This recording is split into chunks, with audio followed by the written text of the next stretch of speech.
I'm writing this from a location I can't disclose, using a laptop I bought with cash, connected to public Wi-Fi through about 7 layers of VPN encryption. I'm probably being paranoid, but after what I've been through in the last 4 months, I don't think I can ever be too careful again.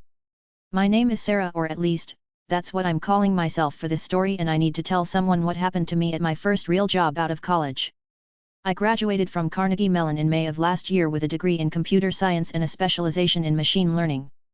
I'd worked my ass off for 4 years, maintaining a 3.9 GPA while doing 3 different internships and building a portfolio of projects that I was genuinely proud of.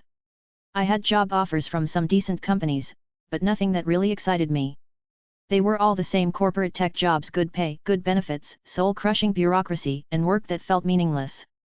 Then, in late June, I got an email that changed everything. Or rather, that I thought was going to change everything in a good way. It was from a company called Prometheus Analytics, a startup based in Austin, Texas that I'd never heard of. The email was personalized. Clearly someone had actually looked at my GitHub profile and my thesis project on ethical AI development. They said they were impressed with my work and wanted to fly me out for an interview. I googled the company and found surprisingly little information.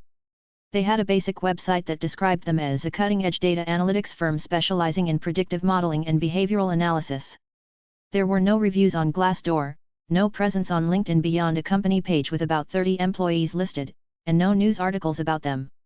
For a tech startup, that was unusual, but I figured they were just really new and flying under the radar. The salary they mentioned in the email made my eyes water. They were offering almost double what any of my other offers had been, plus equity, plus relocation assistance, plus benefits that seemed too good to be true. For a fresh graduate with student loans and a burning desire to actually work on interesting problems, it was impossible to resist. The interview process was weird, though. I should have seen the red flags then, but I was too excited and too naive to recognize them. First, they made me sign an NDA before the interview even started. Not unusual for tech companies, but this one was extensive, pages and pages of legal jargon about confidentiality, non-compete clauses, and penalties for disclosure that seemed extreme. I signed it anyway because I was 22 and stupid and really wanted this job.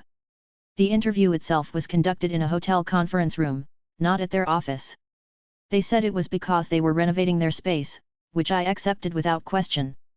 There were 3 interviewers, a woman named Dr. Patricia Vasquez who introduced herself as the Chief Data Officer, a guy named Marcus Brennan who was apparently the VP of Engineering, and another woman, younger, named Keiko Tanaka who was a senior ML engineer.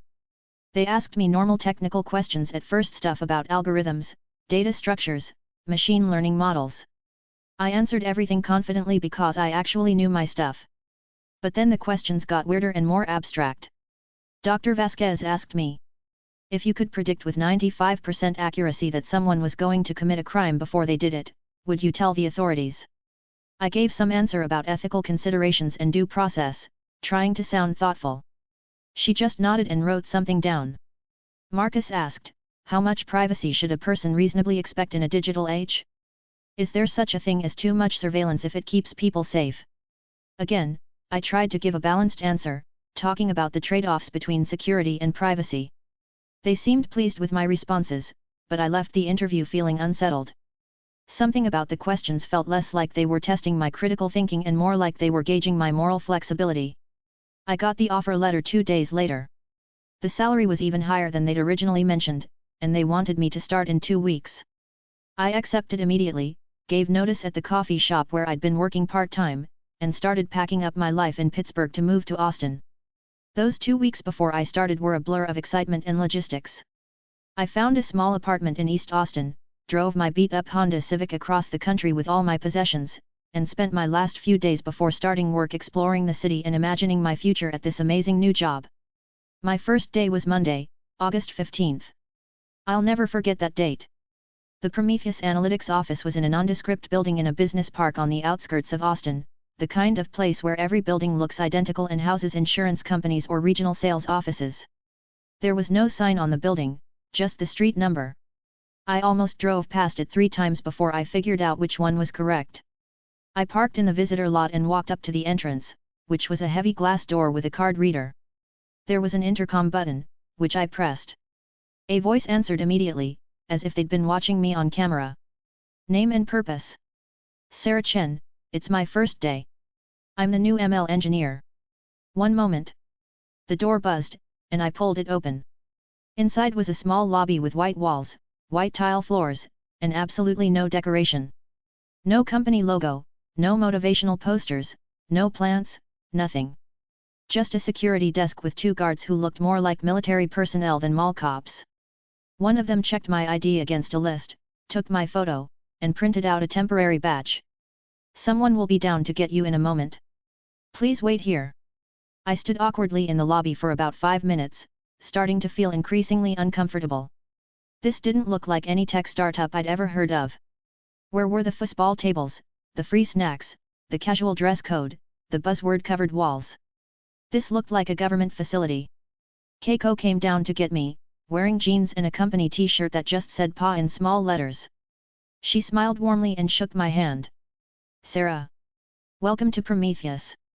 Sorry about the intense security, we take data protection very seriously here. Come on, I'll give you the tour and get you set up. We took an elevator up to the 3rd floor, and she led me through a maze of corridors. The whole floor was open-plan offices, which was normal, but again, everything was weirdly minimal. People worked in cubicles with desktop computers, no personal items visible anywhere, no chatter or music or any of the normal office ambient noise.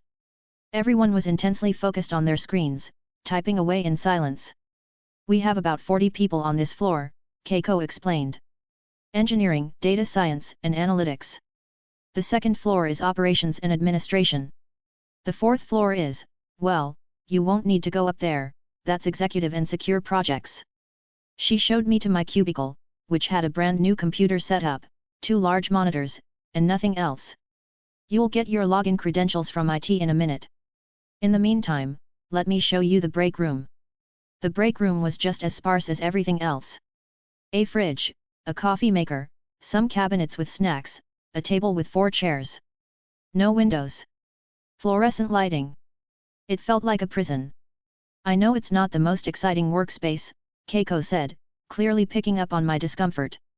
But the work we do here is incredible, and honestly, once you get into it, you won't even notice the decor. We're working on stuff that's genuinely cutting edge. An IT guy came and set me up with my login credentials and went through about 100 security protocols. My computer had no internet access except through a heavily monitored and restricted internal system.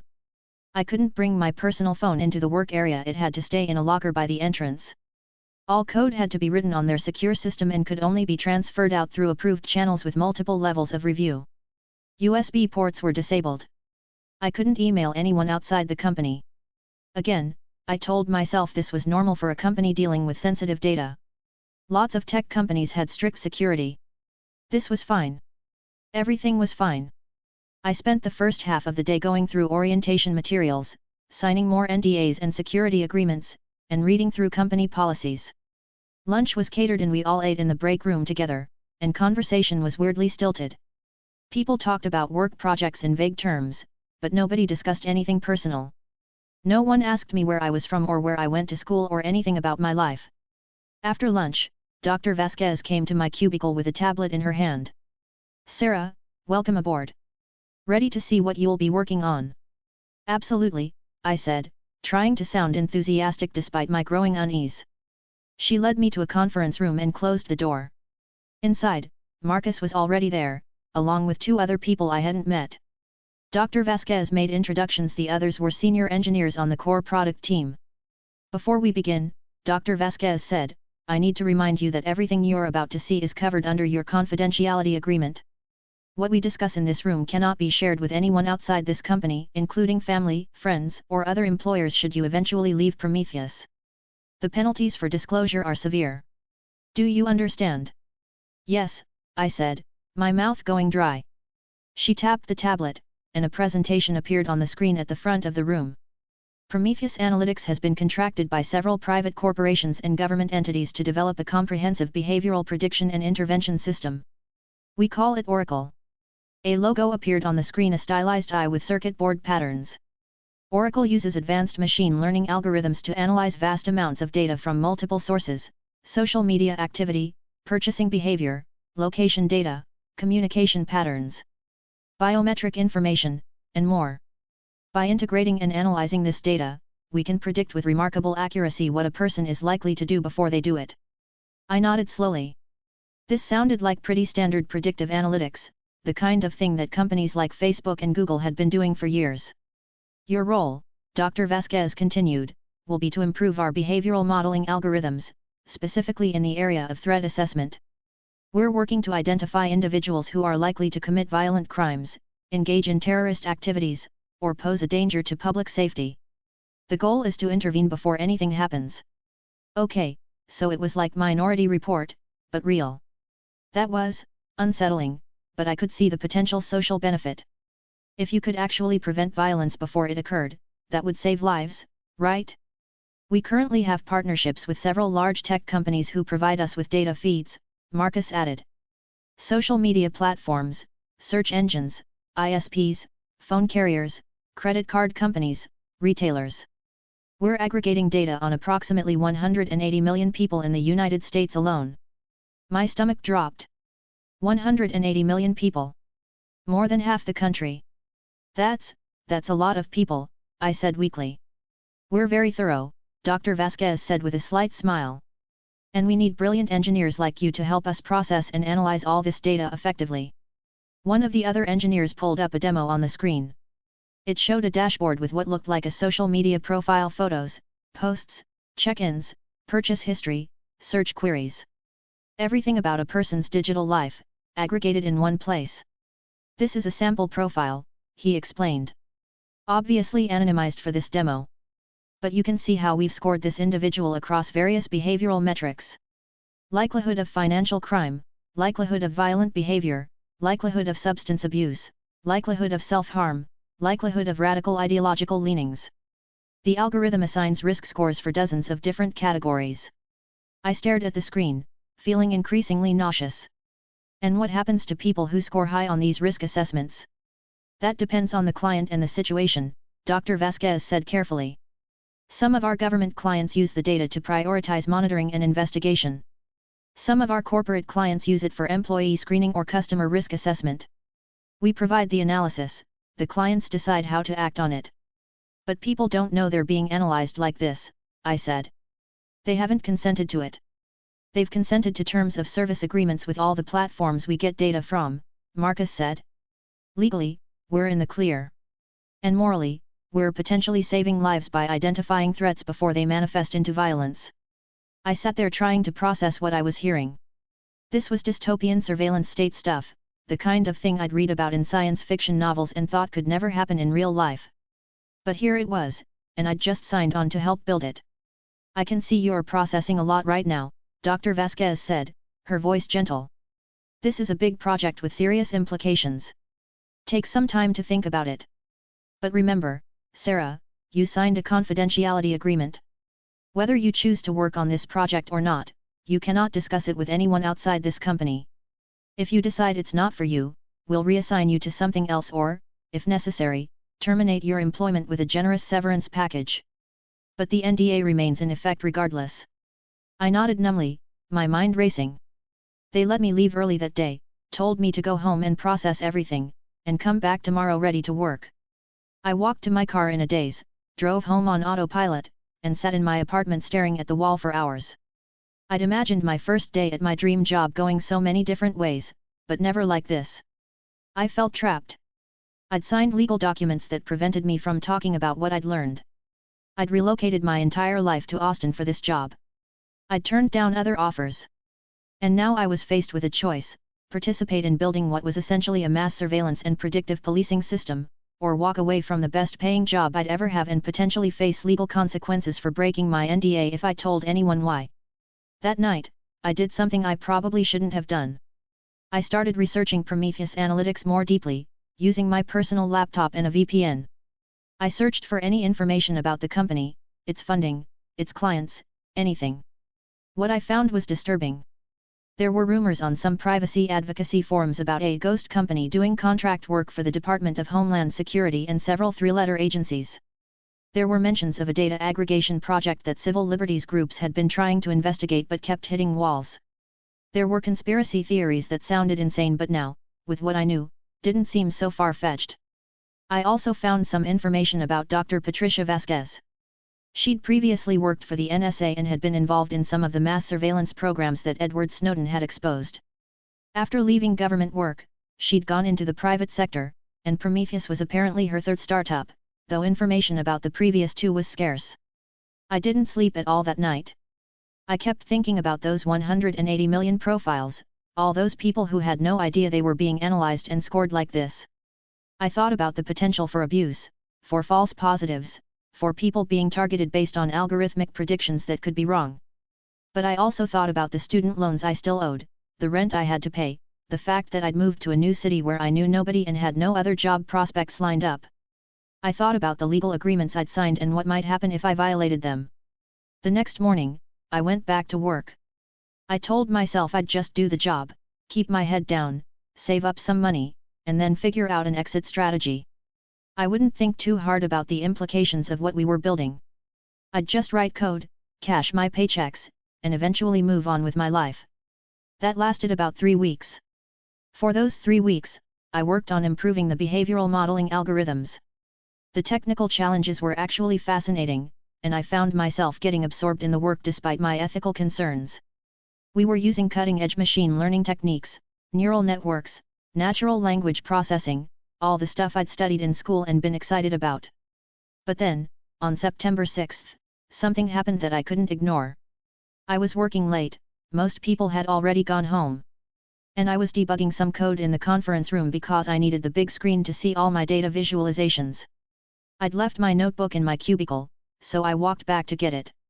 As I passed by one of the senior engineers' cubicles, a guy named James who I'd barely spoken to, I noticed his screen was still on, and he'd left it unlocked. That was a major security violation. We were supposed to lock our screens anytime we stepped away. I should have just kept walking, but I saw something on his screen that caught my eye. It was an Oracle profile, but it wasn't anonymized. It had a real name, a real photo, a real address. And the name was familiar. It took me a second to place it, but then I realized, it was Marcus Johnson, a guy I'd gone to high school with back in Pennsylvania. I hadn't thought about him in years, but I'd recognize that face anywhere. We hadn't been close, but we'd been in some of the same classes.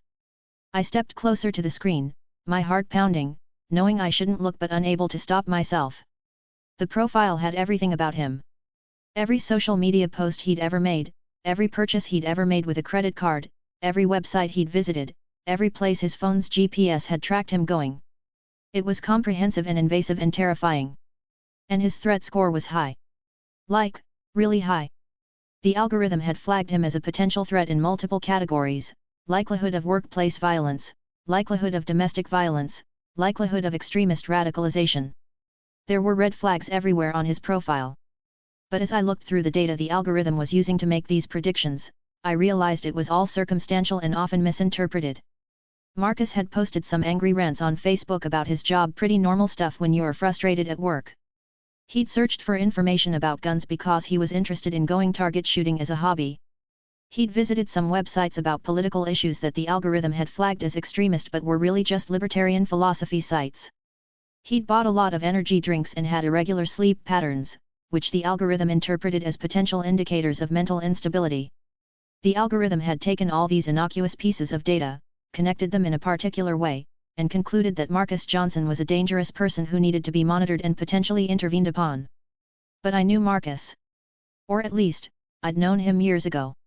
He was a quiet, nerdy guy who liked video games and sci-fi movies. He was about as likely to commit violence as I was. The algorithm had gotten it completely wrong. And then I saw the note at the bottom of his profile, shared with DHS, FBI, local PD Pittsburgh. His information had already been sent to law enforcement. I heard footsteps behind me and spun around. James was standing there with a cup of coffee, staring at me with an expression that went from surprised to angry in about half a second. "What the hell are you doing at my desk?" he demanded. I'm sorry, I saw your screen was unlocked, and I was going to lock it for you, but then I saw." "You saw what?" He pushed past me and immediately closed the profile, then locked his screen. "How much did you see?" "Just that one profile," I said, backing away. "I'm sorry, I shouldn't have looked, but I recognized the person, and I got curious, and..." "You recognized him?" James looked alarmed now. How do you know him? We went to high school together. James, that threat assessment is wrong. He's not dangerous. The algorithm misinterpreted. The algorithm doesn't misinterpret, James cut me off. It analyzes patterns that human observers miss. Just because you think you know someone doesn't mean you actually know what they're capable of. But don't you see how problematic this is? I said, my voice rising despite myself. We're flagging innocent people based on algorithmic interpretations of their completely normal behavior. That guy is going to have the FBI looking into him because he complained about his job on Facebook and Googled gun ranges. That guy fits the profile of someone who could become violent, James said coldly. Would you rather we wait until after he shoots up his office to say, oh, there were warning signs we should have paid attention to? But he's not going to shoot up his office. The algorithm is creating a problem that doesn't exist. You don't know that. None of us know that. That's the whole point of predictive analysis, to identify risks before they materialize. We stared at each other for a long moment. Then James said, quietly but firmly, you need to forget you saw that profile. And you need to remember your NDA. If you go spreading concerns about our methods or talking about specific cases, there will be serious consequences. Do you understand? I nodded, not trusting myself to speak, and walked back to my cubicle. I grabbed my stuff and left for the day, even though it was only 6 p.m. That night, I couldn't stop thinking about Marcus and all the other people who were probably being falsely flagged by Oracle. How many innocent people were having their lives impacted by algorithmic predictions that were wrong? How many people were being treated as potential criminals based on spurious correlations and misinterpreted data? And more urgently, what was I going to do about it? I spent the next week in a state of constant anxiety. I went to work, did my job, tried to act normal. But I couldn't stop thinking about what I'd seen.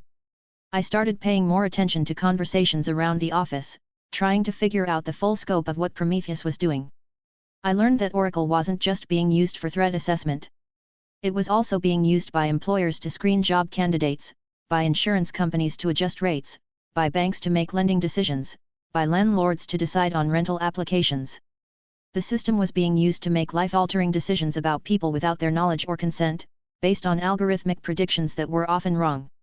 I also learned that there were very few safeguards or oversight. The company's attitude seemed to be, we provide the data, the client decides what to do with it, not our problem. There was no process for appealing a threat score, no way for someone to even know they'd been flagged, no accountability when the algorithm got it wrong. It felt like we were building a social credit system, but instead of it being run by an authoritarian government, it was being run by a private company with no democratic oversight and even less transparency. I knew I had to do something.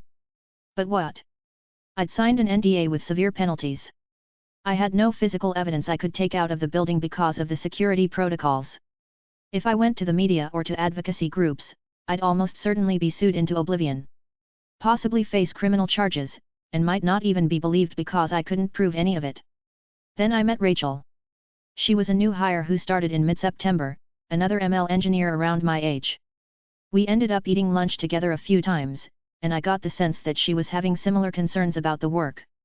She'd make little comments about the security being intense, or about some of the ethical implications of predictive modeling, testing the waters to see how I'd respond. Finally, after about 2 weeks of these tentative conversations, she asked me directly while we were alone in the break room, "Do you ever feel like we're building something that shouldn't exist?" I looked around to make sure no one else was nearby, then nodded. Every single day. Her shoulders sagged with relief. Oh, thank God. I thought I was the only one. This place is insane, right? Like, what we're doing is fundamentally dystopian, and everyone just acts like it's normal. We started talking more carefully, always in places where we couldn't be overheard, never in emails or any digital communication. Rachel had discovered some things I hadn't known about. She'd found out that Prometheus was also working on facial recognition integration with Oracle, using footage from security cameras, traffic cameras, and even some retail stores. They were building the capability to track people's physical movements in real time and cross-reference that with their digital profiles. It's comprehensive surveillance, Rachel said. Not just what you do online, but where you go, who you associate with, what you buy in person, everything. And it's all being fed into this prediction algorithm that treats everyone like a potential threat. We need to do something, I said. We can't just keep building this. But what can we do? Rachel asked. We're legally bound. If we talk, we're screwed. We spent weeks trying to figure out a plan. We couldn't take any physical evidence out of the building. We couldn't send emails about it. We couldn't make copies of the code or the data. The security was too tight. Then Rachel had an idea. What if we don't take evidence out? What if we bring someone in? What do you mean? There are investigative journalists who specialize in tech companies and surveillance. If we could get one of them to apply for a job here, they could see everything from the inside and then report on it without violating an NDA because journalists have source protection. It was risky and complicated, but it was the best idea we had. Rachel had a contact from college who worked at a major newspaper's tech desk. She reached out through carefully encrypted channels and explained the situation in vague terms. The journalist was interested. Very interested. They started working on a plan to get someone inside Prometheus. It would take time to set up. They needed to create a convincing fake identity, fake credentials, fake references, all of it good enough to pass Prometheus's background checks. In the meantime, Rachel and I kept working at Prometheus, gathering mental notes about everything we saw, memorizing as many details as we could about how Oracle worked, who the clients were, what the data sources were. It was exhausting and terrifying. We were constantly worried about being discovered. Every time someone looked at us for too long or asked us a question about our work, we panicked thinking they'd figured out what we were planning. Then, in early November, something happened that accelerated everything. I was called into a meeting with Dr. Vasquez and Marcus Brennan. When I walked into the conference room, there were two other people there I didn't recognize, both in suits, both with the kind of bearing that screamed federal agent. Sarah, please sit down, Dr. Vasquez said. Her tone was neutral, but I could feel my heart racing. I sat. These gentlemen are from the FBI, Dr. Vasquez continued. They have some questions for you about your work here. Oh God! They knew. Somehow they'd found out about me and Rachel. We were done. One of the agents leaned forward. Ms. Chen, you worked on improving the threat assessment models for Oracle, correct? Yes, I managed to say. We've been using Oracle data in a domestic terrorism investigation, he continued. One of the individuals you flagged in your modeling updates was recently arrested for planning an attack on a federal building. Your work helped us identify and stop him before anyone got hurt. We wanted to thank you personally. I sat there in stunned silence. They weren't here to arrest me. They were here to thank me. The algorithms you developed are incredibly effective, the other agent added. You should be proud of the work you're doing here. You're literally saving lives. After they left, Dr. Vasquez smiled at me. See, Sarah? This is why the work we do matters. This is the impact we're having. I nodded and smiled back, said all the right things, but inside I felt sick. Because yes, maybe we had helped stop one actual threat. But how many innocent people had been investigated, harassed, or worse because of false positives? How many Marcus Johnsons were out there, having their lives disrupted because an algorithm misinterpreted their normal behavior? That night, I told Rachel what had happened. We realized we were running out of time. If the FBI was getting more involved with Prometheus, if the company was expanding its reach, we needed to act faster. The journalist contact accelerated their timeline. By late November, they had someone ready to interview at Prometheus. A candidate with an impressive fabricated background in machine learning and no ethical qualms about surveillance work. The undercover journalist got the job. They started in early December, and over the next month, they documented everything they could while Rachel and I fed them information and context about what they were seeing. In mid-January, the story broke. A massive investigative piece in a major newspaper about Prometheus Analytics and Oracle, detailing the scope of the surveillance, the clients, the lack of oversight, the false positives, everything. The fallout was immediate and severe. Multiple lawsuits were filed against Prometheus and its client companies. Congressional hearings were scheduled. Privacy advocacy groups rallied. The FBI opened investigations into whether the company had broken any laws. And yes, Prometheus figured out that Rachel and I had been involved. We were both fired immediately and threatened with legal action for violating our NDAs. But here's the thing, the truth was out. Once the journalist published the story, with their own documentation and their own verification, it didn't matter that Rachel and I couldn't talk about it. The information was public, and Prometheus couldn't put that genie back in the bottle. They did try to sue us. But their lawyers eventually backed off when they realized that going after whistleblowers would just generate more bad publicity for an already destroyed company. Prometheus Analytics shut down 3 months after the story broke, unable to survive the legal challenges and the public outcry. Dr. Vasquez and Marcus Brennan both ended up facing legal consequences for their roles in creating and operating Oracle. Several of the client companies faced major lawsuits from people who'd been negatively impacted by the system. New regulations were proposed about data aggregation and predictive policing systems. But it wasn't a total victory. A lot of the technology we built at Prometheus is still out there in different forms. Other companies are doing similar things, just more carefully and with better PR. The surveillance state we were building didn't go away, it just became more diffuse and harder to see. As for me, I'm effectively unhireable in the tech industry now. I'm considered a whistleblower, which some people respect, but I'm also considered a liability who broke an NDA, even if it was for the right reasons. I've been doing freelance work, small projects, nothing that uses my full skill set or pays anywhere near what Prometheus did. Rachel moved to Europe and is working for a privacy-focused tech company in Germany. We still keep in touch sometimes.